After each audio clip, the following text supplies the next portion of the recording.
And if it's something that I want to do or something that I'm aspiring to do, and God has already given me the vision to do it, there's should be no room whatsoever for doubt, because if there is, it's not going to happen. Or if it does happen, there's going to be a lot more pushback to it. So allow things to flow by trusting and stepping in. My question that I have for you all who may deal with this, what do you think for the most part holds us back from believing? What stops us from believing and having faith in these big dreams that we have? You may want a new house, like you said. You may want a new car. You may want to start a business. You may want to make a certain amount of money. Somebody, if you don't mind sharing, what do you think? I didn't say what do you know, so everybody should think something. What do you think holds most of us back from believing and seeing what we say we want? Go ahead, Sister Sheilan. Doubting yourself and your ability to focus in and make it happen, and continuously, and not continuously seeing it, but mainly doubting yourself and doubting God's ability to make it happen for you with your help and putting in the work to make it happen. And where do you think that doubt comes from? A traumatic mindset, or mindset of a lack of your lacked mindset. And I know that's not a word, but yeah, your mindset not being as strong as it needs to be to have the faith to know that it's going to happen for you if you put in the work.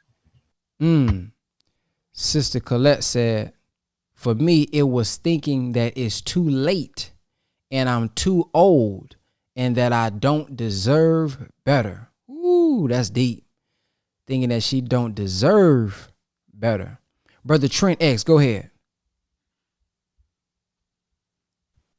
Assalamu alaikum. I would say the mindset comes from, I would say personally for me, is like I've never seen it in my family. So it's like it's a new concept.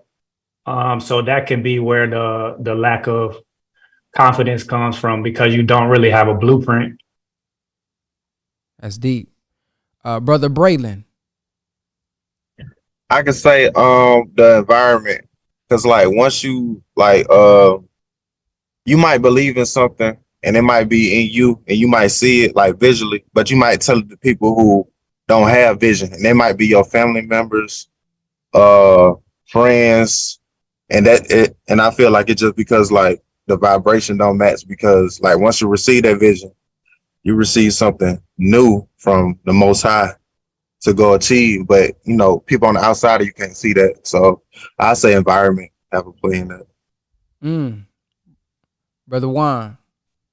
Yes, sir. Peace and blessings, family. For me, it is getting out the mind frame of the conditioning of what my relationship is with money and what I've experienced growing up, coming from lack or not coming from a wealth environment, and always seeing others in those positions, and then trying to train our mind to, or me train my mind to say, okay, I can, along with what everybody else is saying, the visioning of myself, having those things, being in those places, having my bank account look a certain way, just not ever being in that mind frame and the mind of lack, or the mind of layaway, or the mind of borrowing some money or living in the red, the overdraft loan is what I call it, and not ever being able to see past that. We kind of train our mind in that. So for me, that's something that kind of brings the doubt and fear,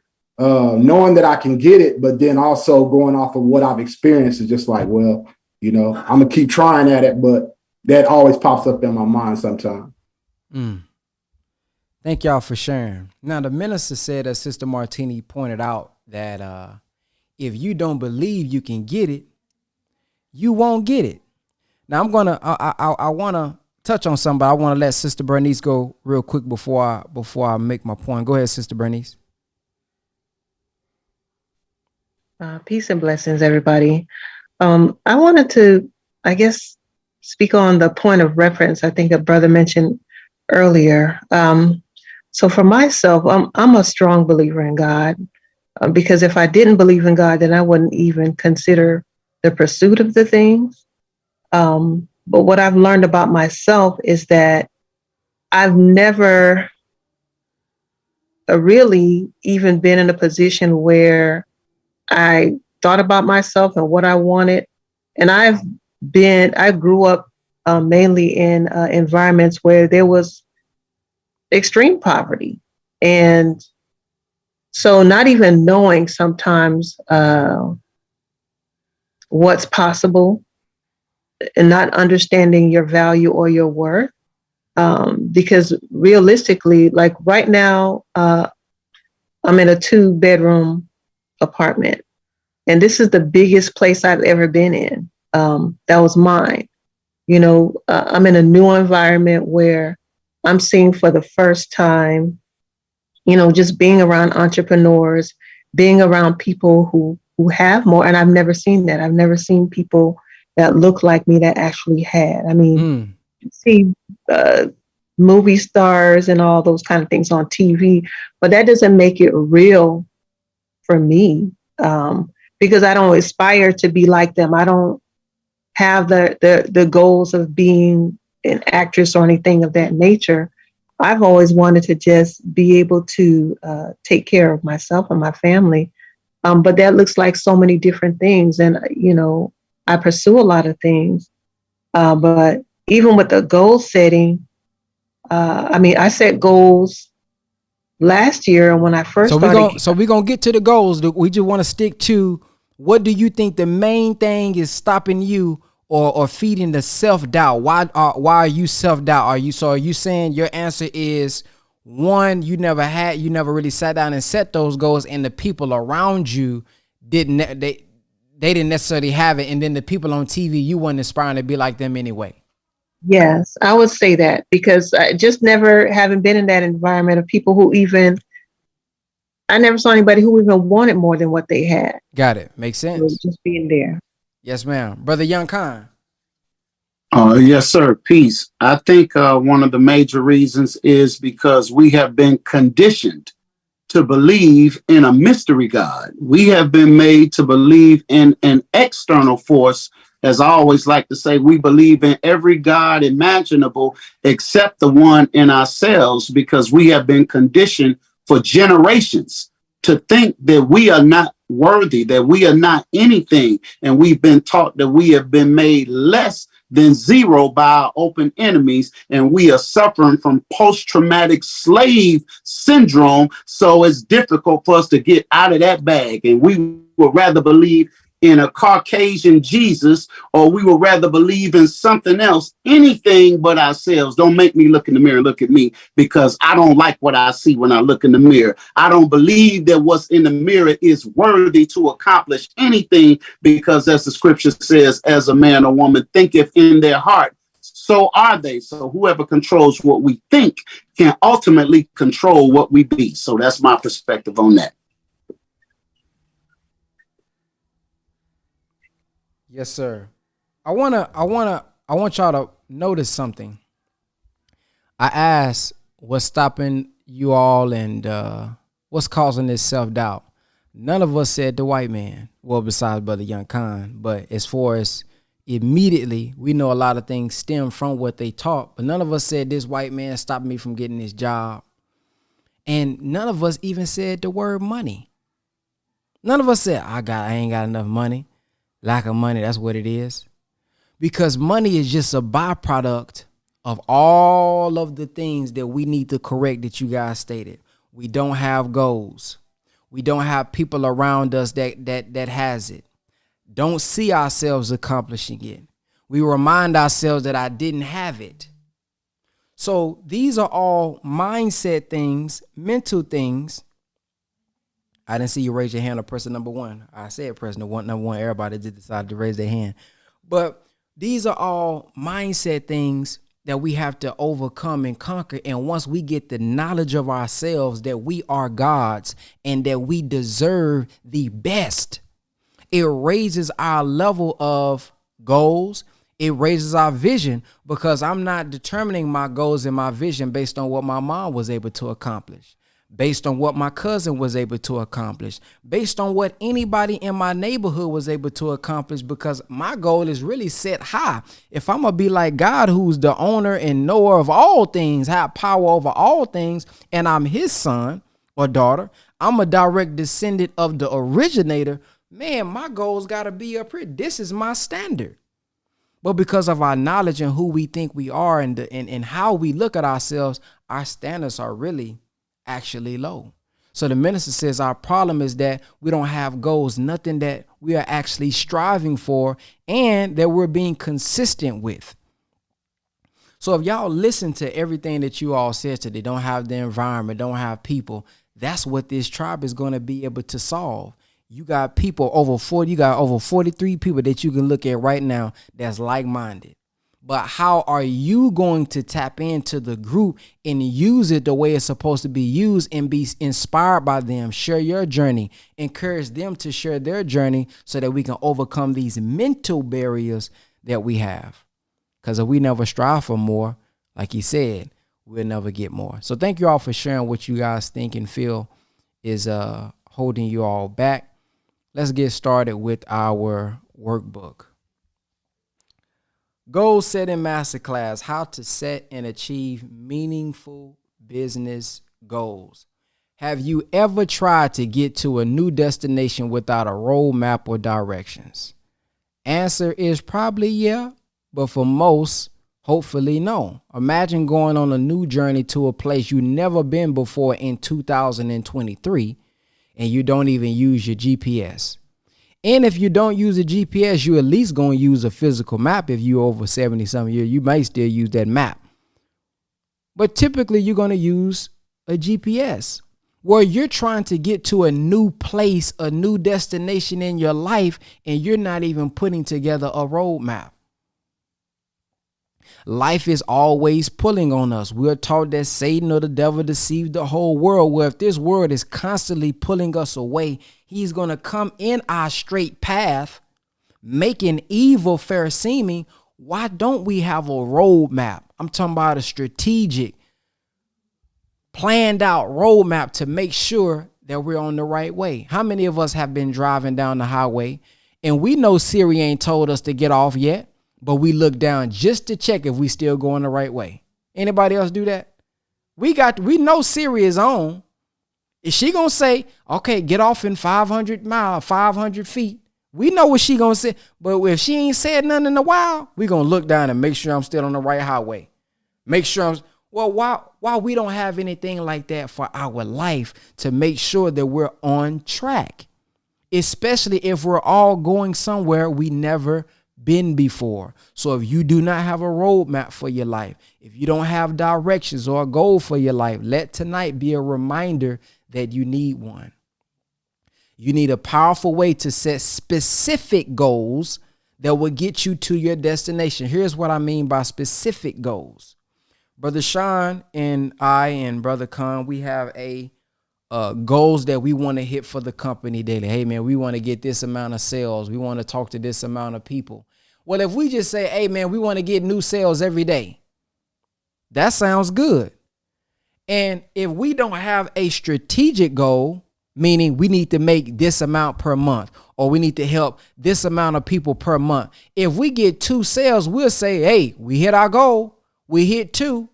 But mathematically, in order to pay our bills, in order to pay our payroll, getting 2 a day may not be sufficient. So in your subconscious mind, you're being pleased or you're feeling some type of pleasure because, yes, I got 2 sales, but really you needed 5. Really, you needed 6. And if I know I need to close 6, then I need to do my numbers and understand what a click-through rate is. I may get 6 people to look at it, but y'all know 6 people ain't gonna buy just because 6 people looked at it. We may need to get 16 or 20 or 60 people to look at it to get 6 people to buy. Now I got a goal. My goal is to actually get 60 people to look at it so I can get 6 people to buy. So now my daily goal is to contact or reach 60 people. Or my goal may actually be to reach 600 people so that 60 people can go to the website so that 6 people can buy. Y'all see now how we can now have a daily goal because we're strategic versus me saying, hey, I just want more people to go to the website. I just want more people to buy. We have to look at our goals and say, okay, Sean, well, did we get six sales? Why didn't we get 6 sales? So if I never get to my destination, I can look back at my GPS and see where I went wrong. Oh, dang, I was supposed to exit 45. That's why we didn't get there on time. That's why we didn't get there at 8. We got there at 9. We got there at 10 because we went our own way. Some of us are still going to get to your goal, but you're going to get there at 60 because you plan. You're going to get there at 50. You still might get there, but you're going to get there at 50 because you playing around. You skipping exits and you're not looking at your goal. So when I got a specific goal and you got a specific goal, we can look at it at the end of the day and say, well, let's look at how many people did we call? How many people did we DM? How many people did we reach? How many views do we got? How many comments did we respond back to? So now we can go back and see where we went wrong and experiment with ourselves. If we scientists, if we're gods, we got to go back and look at it. Life, as Brother Young Khan said, ain't no mystery God in the sky saying, let me throw Digital Real Estate Tribe, this amount of sales. Let me throw Coach Khan, this amount of sales. Let me throw this company, this. No, we dealing with cause and effect. I ain't called nobody. Nobody closed. Nobody seen the advertisement. Nobody bought. This ain't spooky. You want more sales? Make more calls. You want more sales? Get more views. So here's our blueprint that we're going to go through in this master course. Set goals for success. Set your inspiring goals. Fundamentals of goal setting. We're going to set SMART goals. 4-step 90-day model of goal setting. Achieve your goals through your actions, not affirmations. Affirmations is good. Get up in the morning, say what you want, have your music on, your meditation, have all that. But do know faith without works is dead. Task identification. Take action. Tips to make your goal setting more powerful. Now, let me make sure that. Learning objectives. We got to face the challenges of goal setting head on. Apply the goal setting fundamentals. Use the proven SMART goal setting model. We're going to implement a time limited goal setting model. Time limit is so important. Many of us still haven't accomplished our goals because we don't have a deadline. No deadline. So in your mind honestly is always going to do stuff that makes it easier for you. That's why a lot of us be scared and fear. It's really your brain just trying to protect yourself. Whatever going to give you the less stress. Oh, you can do it. Take one more week off, brother. You good. You can do it next week. Oh man, that's a lot. Take one more day. It's going to keep pushing it out. It's how we was with our essays back when we was in school. Well, I speak for myself. You don't wait till that last night before you got to turn the essay in to write all the essay. So set goals for yourself and put time limits on them. And really, a lot of time, let me be honest. Well, let me ask y'all before I give my input. Why do y'all think many of us shy away from putting a deadline on it? Anybody want to share? And I don't want you to talk about why you think somebody else. Think about a time when you was a little afraid to put a time limit on your goal. Raise your hand and tell us what was going through your mind. Sister Carmen, go ahead. Because I know I'm probably gonna procrastinate on it, and yeah, or I might get too busy to do it. Okay, Brother Kenneth. Yeah. For me, I would say, and this is, I guess this is a subconscious thing that I have. I might be headed towards something, but when I get on a track. For some reason, I just lose my concentration. And I just really believe that it's just me being afraid of crossing that threshold because I don't know what's on the other side. That's deep. Not knowing what's on the other side. Brother Trent? Yes, sir. Yeah, I was gonna say the same thing. Like it's like when you set the goal or whatever, but when you get there, it's like for me, I'll say, what if this is successful? Like I don't even know what success look like. So it's like, dang, I get there, but then once I'm like, all right, I know if I keep doing this, but like he said, when you get on that other side, it's like something you ain't never seen, so you don't know what's about to go on. So it's like I'd rather stay in my comfort zone than get uncomfortable. Stay in your comfort zone versus get uncomfortable. Sister Evita, am I saying that right?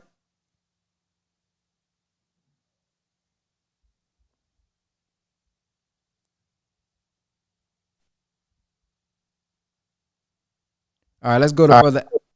Oh, there you go. You're echoing. Yeah, let's go to brother Allen. Brother Allen. Yeah, I was gonna say for me, it would probably have to be what used to be like a fear of success. Like, what if I do actually make it? And then also, if I set a goal as far as a timeline, and then I don't reach it within that timeline, I have to deal with the failure that I did reach it in timeline and make it more real for me. Sister Martini.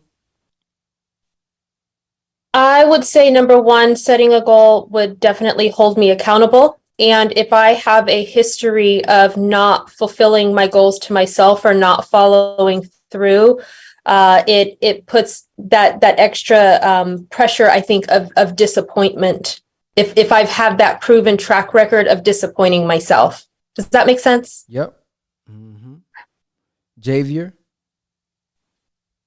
I think it's like when I set that date, it's like pressure. So it's kind of like if you got a time limit to cut the right wire of a bomb, you know what I'm saying, before it detonate. So then like that pressure caused me to have like them negative thoughts. And then that's what make me freeze. But that's pretty much it.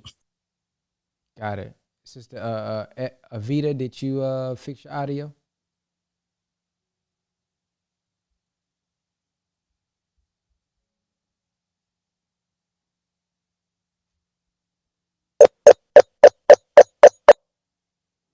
Yeah, I don't know what's going on there. Maybe just put it in the she said, what hold me back from putting a deadline is not knowing I needed to set a timeline for it. Okay. So what I'm hearing from a lot of people is that disappointment of not doing it. But this is a perspective that I want to give you all.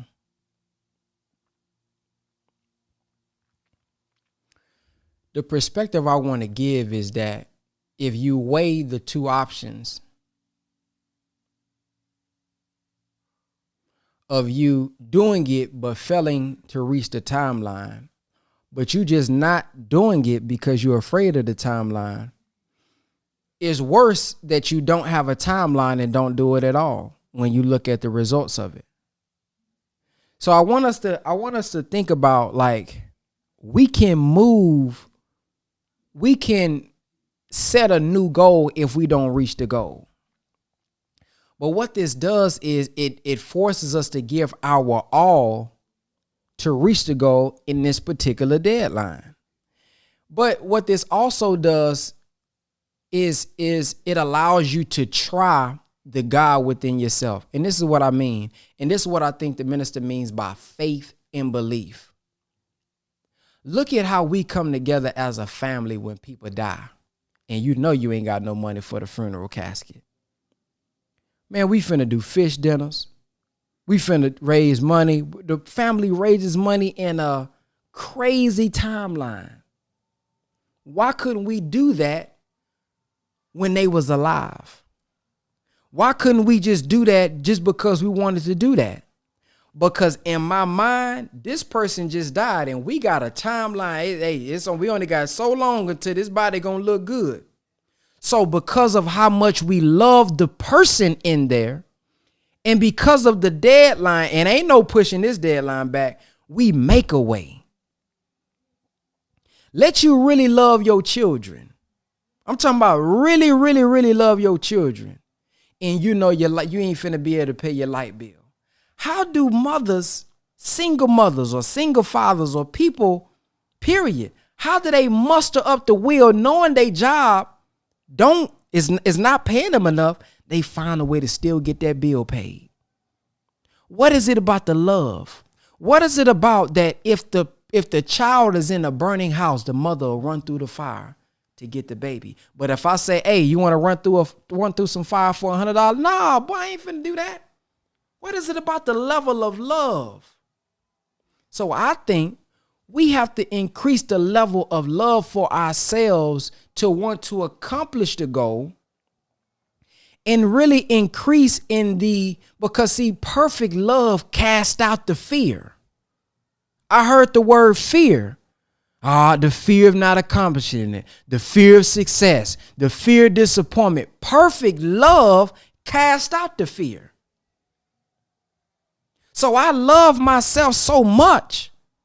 And I believe I deserve this so much. Anything that gets in the way, I'm overcoming all of it. No matter what I got to do by any righteous means necessary. Some of us don't really love ourselves like we think we do and like we say we do. To the degree, it's not that we don't love ourselves, but to the degree that we're willing to do anything to make it happen. And honestly, if we can look back at our goals, look back on the goals that we really set for ourselves that we didn't accomplish. Did we really take every single day of our lives, everything that we had to truly make it come into existence? And I can be honest, sometimes I didn't. Sometimes, hey man, I didn't work all the hours I could have worked, all the days I could have worked. I didn't call all the people I could have called. I didn't go into all my network that I could have went into to really make this come into existence. Because I wouldn't even have the thought if I couldn't have it, if I couldn't bring it into existence. I wouldn't even have the thought. Let me set this goal right here.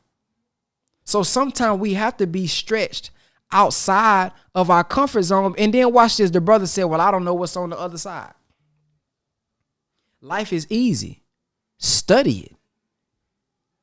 Study it. I don't know what's on the test. The teacher said study. Here's your curriculum.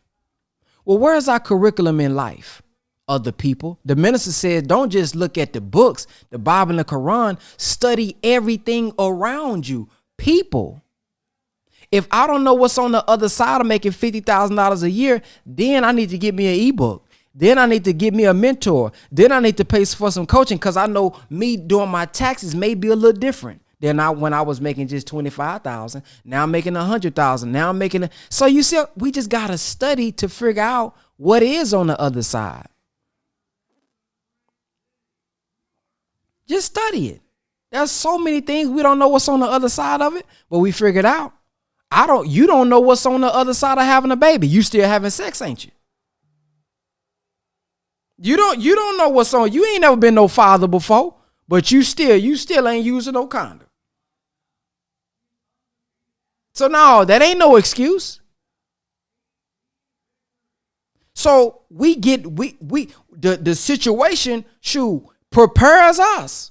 It ain't really no never time where I feel like I'm ready. The situation makes me ready. The situation forces me to grow. It forces me to mature. For many people, some people, they still don't care. Brother Coach Khan, did you have something that you want to share? Yes, sir. Man, you teaching already, boy. I feel like this the first day again, all over. But I think some of y'all could ask yourself this question. What makes me pop? What makes me pop? And pop stands for pain or pleasure. Some of y'all are pain motivated and some of us are pleasure motivated. The pain motivation person, they set their alarm clock for 6 o'clock. knowing they got to get up by 6:30 at the latest. So when they go off at 6, you hit snooze. You know, you got 10 minutes. You hit it again. Now it's 6:20. But when they go off that third time, you spring into action because you say, if I don't get up now, I'm going to be late. I might get fired. I don't want to hear their mouth. So the pain of hearing their mouth, the pain of getting fired made you move into action. There are others of us that the excitement of what